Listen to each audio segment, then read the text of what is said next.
Go out long. Oh, we are going to go out long. Today on Livewire, we got a couple of sports gurus here. We're going to talk to you all about sports through our area of the town and how Access Sacramento helps you make it, you actually see the sports programming on Access Sacramento. Then we're going to talk to a nationally nominated novelist who lives here in Sacramento. Then, top that off, we're going to talk to a couple of filmmakers.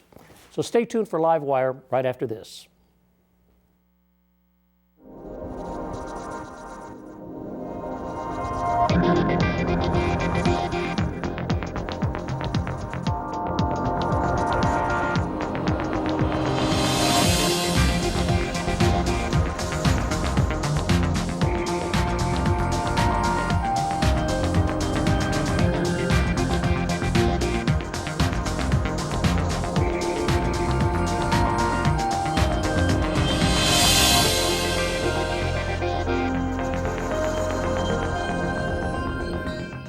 I have here in the studio two wonderful guys, Jim Dimino. Is that how you pronounce it? Dimino. Dimino, okay, right. Dimino, okay, I'm sorry. And Will James. Will and Jim actually put on programming for Access Sacramento, is that correct? Yeah, so I'm going to turn it over to Will. He started this whole thing over 20 years ago, and then recruited me, and I'll tell you, I've been a happy camper since. Will, tell me. 20 years ago, we started Game of the Week, Ray, in this area. At that time, it was called the Capital City Game of the Week. Yes. It has since transformed into the Hometown Sports Game of the Week for the past 8 years. And we've covered a lot of ground in that time, probably in excess of 500 football games and countless basketball games to serve this community. And our viewers out there can see our games on Comcast 17 and Consolidated Communication 17 and on AT&T UVerse Channel 14. And we're live on Friday nights at 7. We have 2 subsequent replays, Saturday morning at 11, Tuesday evening at 7. So lots of chances to see our games, and we're very excited about the new season we have coming up beginning September 2nd, where we open the Hometown Sports Game of the Week football slate, and we'll be up the hill in Folsom, where the Jesuit Marauders will journey those bad boys. Yes, we'll journey up there to take on the vaunted Folsom Bulldog outfit headed by... They're intellectuals, though, you know, so they can mess up. Well, I went to a Jesuit school, I can say they're that. not without flaw, but as you'll see in a little bit of B-roll later on, Jesuit will be highlighted in one of the clips we show. But anyway, that's the size of it. We've got some history behind us. Yes. Former executive director Ron Cooper believed in it, and when we launched this in 1996, and after a couple seasons, it spread like wildfire, and it remains bigger than life for these local high school and college student athletes. Absolutely, they can, you know, their family can watch them on TV, and it's a whole, you know, community use of television, which is important, I think. You know. Well, another good aspect is that the athletes in this area get exposure nationally. And of course, the college recruiters love it. Yeah, they get to see these kids in the valley here, Sacramento Valley, and this is a hotbed for sports and a big recruiting area for the college scouts. Annually, there are many of the athletes, particularly the football players, getting rides or free rides out of here, going on to 4-year schools. So it's good for Sacramento in that's a very good thing way. For Sacramento. And then, of course, again, as Will mentioned, that they can see it live or they can see it on tape.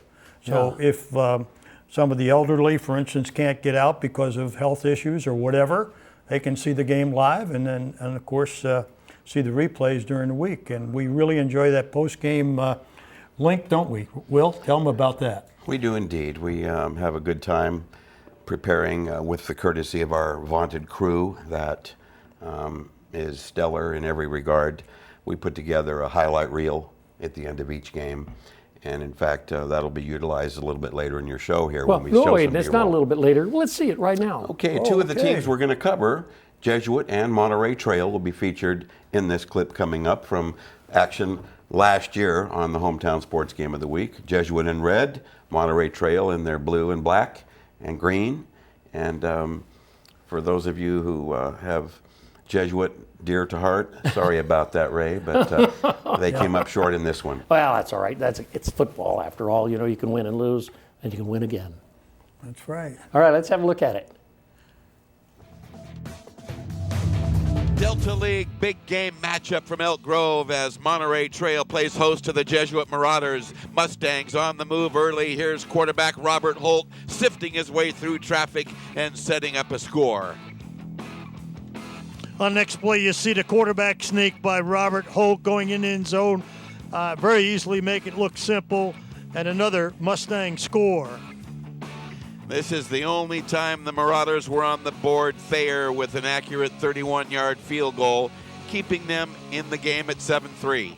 Only for a little while, you see Holt going upstairs to Lopez in the corner, putting now the Mustangs up 21-3. And a key goal line stand on 4th and 1 as two Mustangs shut down the Brown-Holtz dive. And there you see a fake dive and a keep. Now you see Holt racing down the sidelines on that option keeper, 59 yards, and getting deep down into the Jesuit territory. Play fake by Holt. He keeps and runs through the entire Jesuit defense to score from 10 yards out. Robert Holt. There you see Brown Holtz back to pass and waiting in deep center field. Bishop Brown taking it back a good 30 yards, setting up a touchdown. Coming up again for Monterey Trail. Robert Holt goes back to work. Quick hitch left side. Bishop Brown through 3 tacklers and scampers to the end zone. Touchdown Mustangs. You see Brown Holtz back to pass in desperation again. He goes deep, but Pruitt is acting like the receiver. A great interception by Pruitt. Turns around, gets up the field another 25, 30 yards. Putting the ball in the hands of Monterey Trail once again. And a complete all-around winning performance by the host Mustangs on senior night from Monterey Trail High School. 28-3 over Jesuit in this Week 9 Delta League battle. For Jim Domino, I'm Will James for Access Sacramento's Hometown Sports Game of the Week.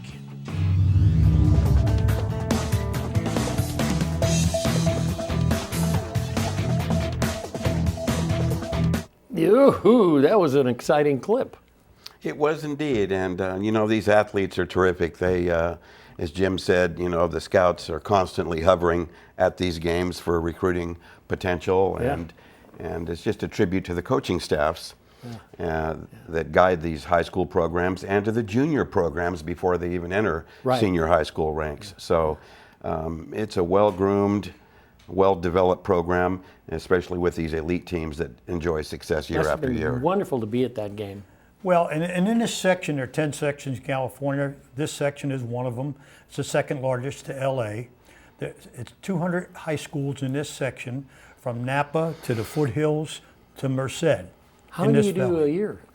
Pardon? How many football games do you We do show? generally about 13, 14 games a year. Wow. Yeah.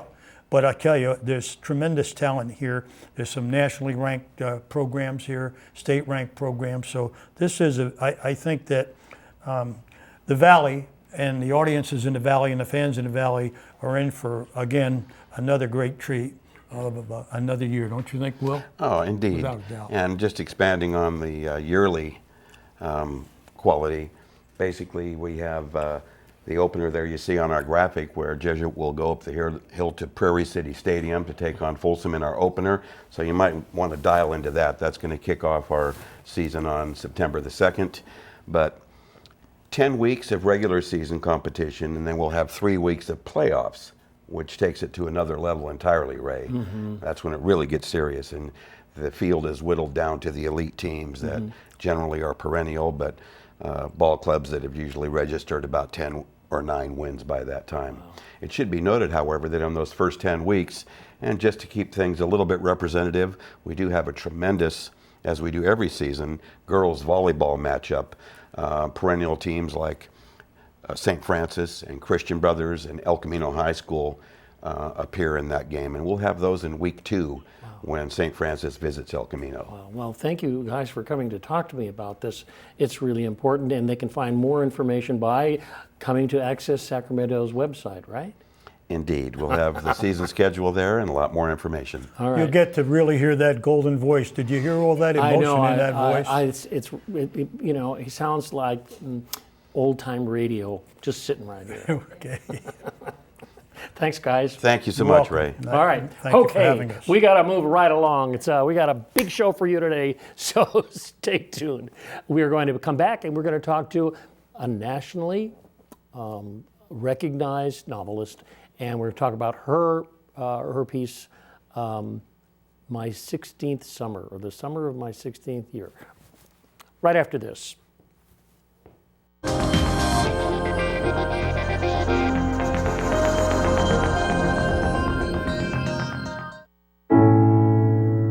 When I was 6, my days were spent playing basketball. When I was 6, my dream was to make it to the NBA. When I was 6, my mom had a stroke. I'm Paul George, and I want you to spot a stroke fast. F, face drooping. A, arm weakness. S, speech difficulty. T, time to call 911. Protect the ones you love. Spot a stroke fast.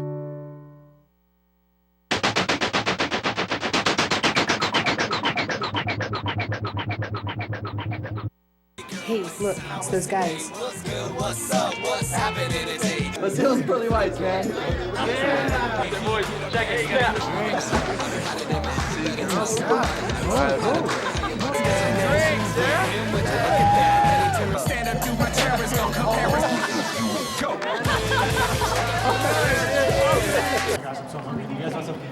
Ooh, cute. Are you good to drive? I'm fine.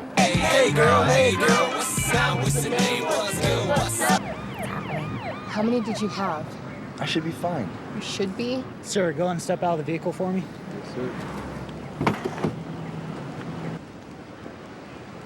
See ya, buddy. Today, Sean's got a hearing. We'll see how it goes. Good luck. So turns out, buzz driving and drunk driving, they're the same thing, and it costs around $10,000. So not worth it.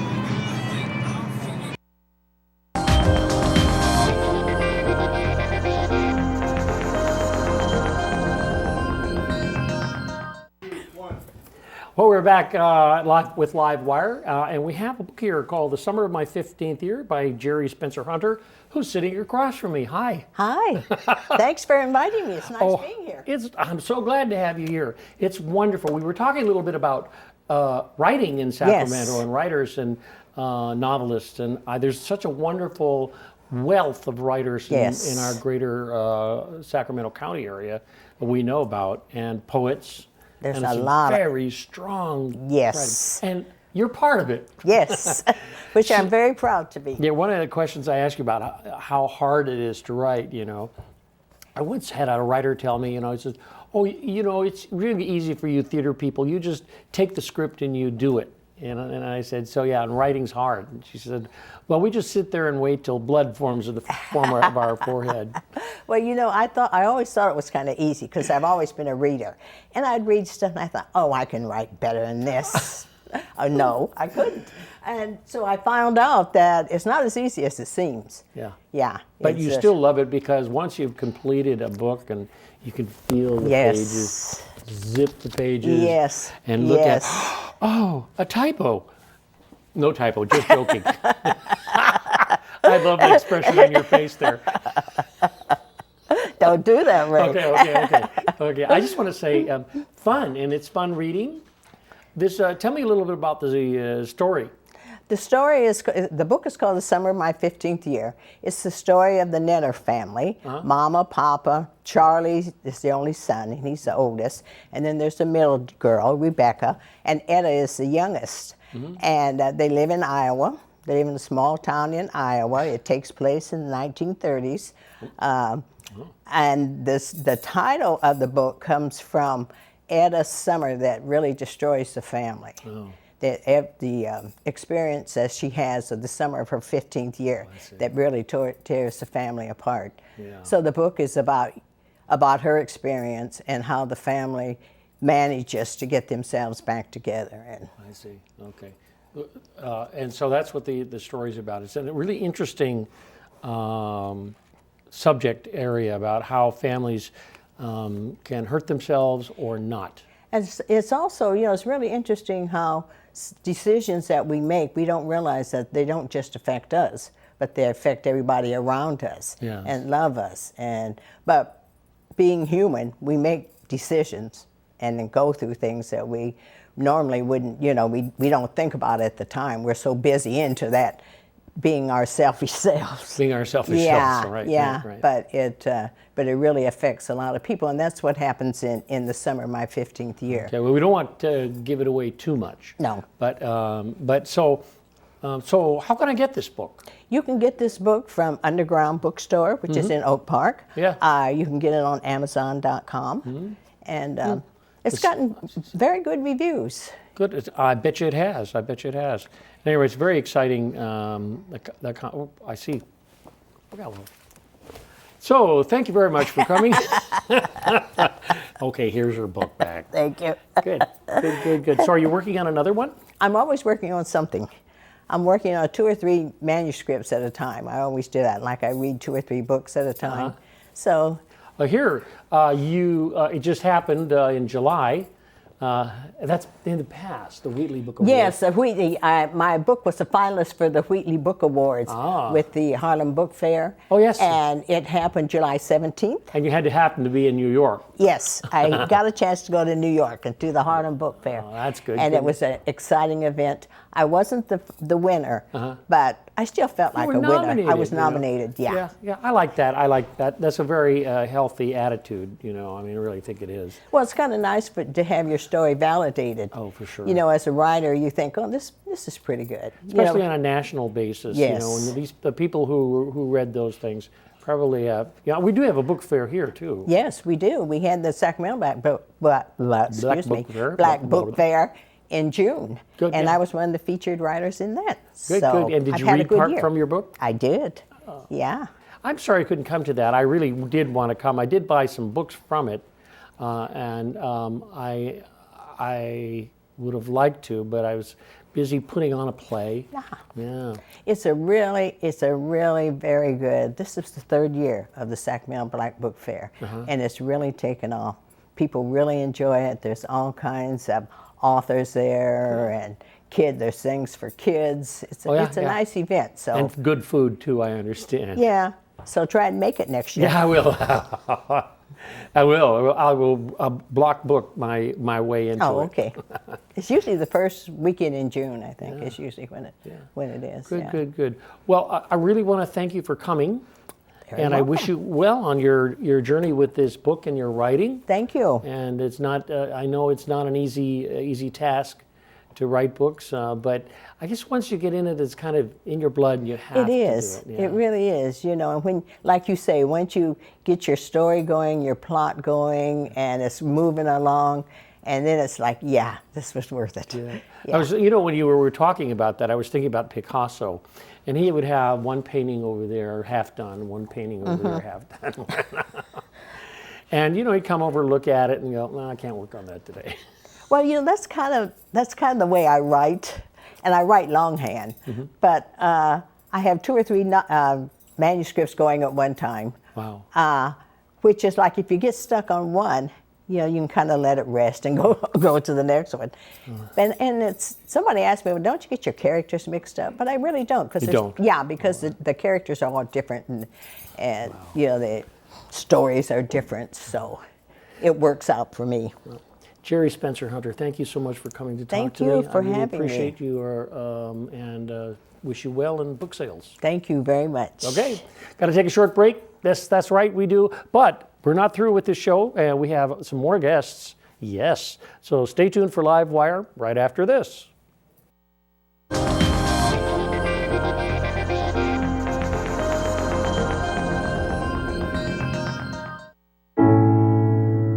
When I was 6, my days were spent playing basketball. When I was 6, my dream was to make it to the NBA. When I was 6, my mom had a stroke. I'm Paul George, and I want you to spot a stroke fast. F, face drooping. A, arm weakness. S, speech difficulty. T, time to call 911. Protect the ones you love. Spot a stroke fast.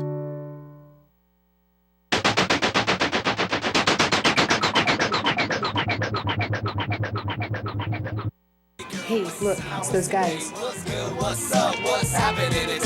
see those pearly whites, man.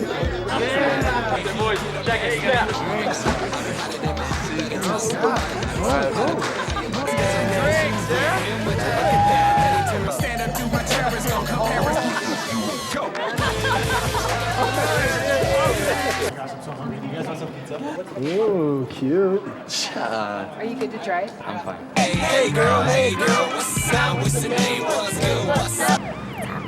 How many did you have? I should be fine. You should be. Sir, go and step out of the vehicle for me.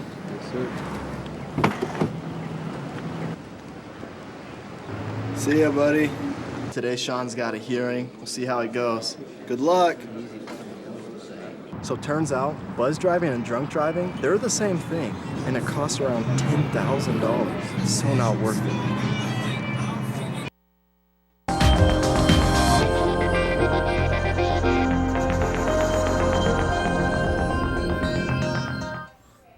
Okay, it's called the 17th annual A Place Called Sacramento Film Festival. It's long, and it's been around, and they've produced probably 160, 50, 60, 10-minute films of various stories, anything you can imagine. But there's always the hint that it's about Sacramento somewhere, Sacramentans somewhere, about what this place was somewhere. Very wonderful, and there are two people who produced this show. One of the shows in it, and what's the title, Jodie? Capital Treasure. A Capital Treasure, and it came up from an idea that you had, sir, about games. Is that right? Actually, I'd heard about the contest, and the idea came to me. I like treasure hunting, so the idea came to me about writing the story that involved treasure hunting and a little bit of history into the story, bringing the history of Sacramento into it. And so came up with a concept that was 10 minutes long. So. That's great. So, John Maniaci, have you produced shows before or films before? I have. Yeah. Film shorts Film shorts over the years, yes. So you know about, 10 minutes is, you have to have a beginning, a middle, and an end in 10 minutes.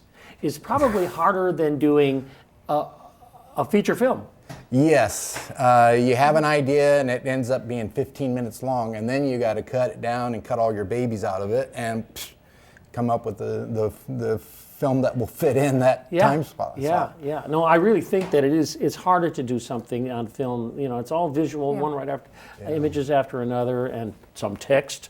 It is. Yeah. It's very hard in a 10-minute short to get all of your structure points and have your character arc and that engagement and your theme and all the same elements in a short that you have in a feature, and to squeeze them in 10 minutes. But it's the only way to make it so that it's compelling. Yeah, they say they give things like feature films shoot 10, 12 hours to get to. How do you guys do? It's probably the similar, maybe more, because there's a lot of footage we would like to have in there, and sometimes you don't know what's going to work in the end, so you'll overshoot a little bit to make sure you've got scenes that will tell the story in the best way it would tell it. And because you're limited on time, sometimes you have to make a different choice than what you had originally planned. John, tell me about the storyline of this. You don't have to you have to give it up. We do have some B-roll, right? Which are clips. Yeah, we have a scene that we have. Let's look at that, and then we'll come back, and if we have some time, we'll finish. So let's have a look at the B-roll from A Place Called Sacramento. The production's called Capital Treasure.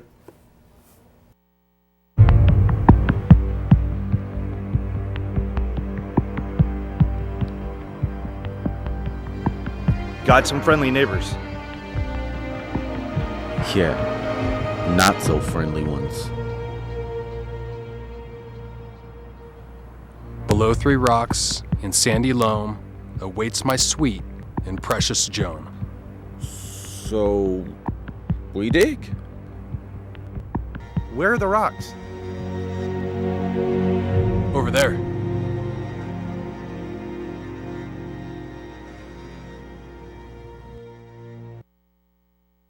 Ooh, scary music too. Huh? Something awful happens right after that, huh? Actually, it's a family-friendly film, so it's not so dramatic. But no bloodletting. Exactly. The tension has to be there because there's a secret. In fact, one of the log lines of the poster is that Sacramento's been holding a secret for a very long time, and these treasure hunters go out and they find clues. And in fact, our lead character, Josh Manzer, plays the character of Blake, who is the leader of this group, and they find the clues that actually bring them to where we are at the river, And you where find this out treasure why is. we built a major stadium right in the middle of our town. There you go. Okay, Blocks there we go. away. I love it. Fascinating, fascinating. So, and when is all this going to happen? We're going to have to wait to see it in October, right? October 8th is the premiere. There it is, boy. Yes. I tell you, those people in the studio are so quick. From our lips to the screen. Yeah. There it is. It's at the Crest Theater. Okay. And we're excited about it. We were really excited when we were producing this thing. Jodie came on and as a co-producer and was a huge help, as well as all the other people that were involved. But we pulled this thing together and we're really excited. We have all the primary footage shot, and we're editing it now. We're just excited to be able to see this on the big screen. Yeah. And we think it's going to be a great production and tell a good story, and it'll be entertaining.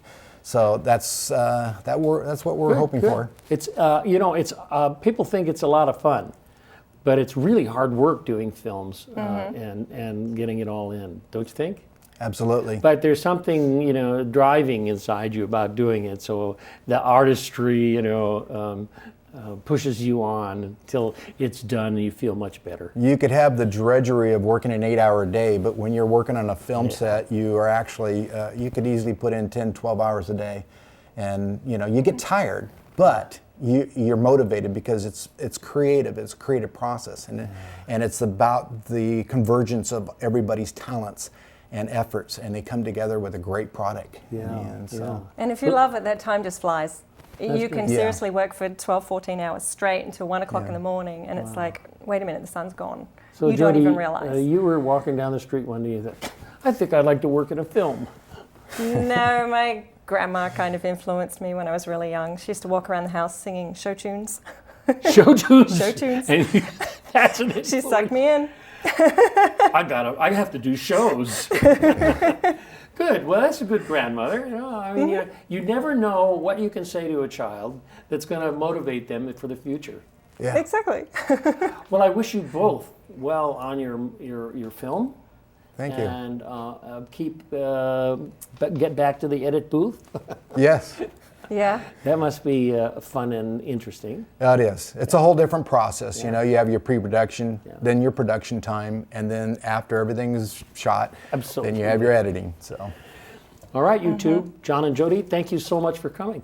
Thank you. Thank you so much. Okay. Thank you. Whoa, we got to say goodbye. But this is a regular program that brings you artists like these two and the two guys who bring the sports to you in Sacramento. We'll see you next week here at 5 live on Wednesday with Livewire.